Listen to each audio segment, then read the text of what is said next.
Governor Romney and I also spoke at length about the stare down between the aisles in Congress over Obamacare and the possibility of a government shutdown on Tuesday. We'd like to see Obamacare go away. Now the question is, what's the best tactic?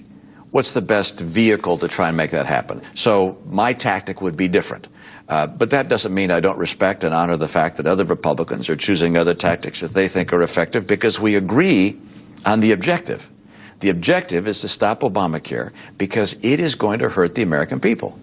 That's the message that Ted Cruz got out with his quasi-filibuster. It's helping millions of Americans who didn't have insurance who now do, the ones whose the Medicaid rolls have been expanded. Let's go through and look through. First of all, a lot of people who don't have insurance still have health care because they go to the emergency room to get health care and are not denied health care. We had that in my state before we had the plan we now have. But you know that that's lousy. That means that I end up paying for their health care because now you're raising the question of who pays for it. Right. And so I think there are better ways than having you pay for someone else's health care. Okay. Coming back to the question of Obamacare, the issue that Ted Cruz got out, and that I think virtually all Republicans, elected Republicans, agree on, is that Obamacare is going to be hurtful to a lot of families.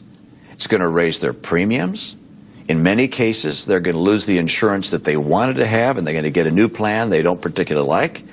And you see a number of folks losing a 40-hour-a-week job to getting a 29.5-hour-a-week job so that companies won't have to abide by the mandate.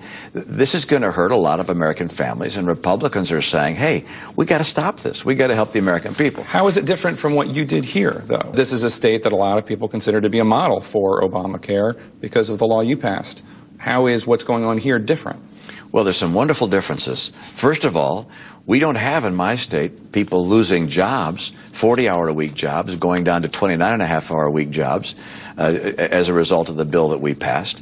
We didn't have to raise new taxes on providers and device manufacturers, which the president does.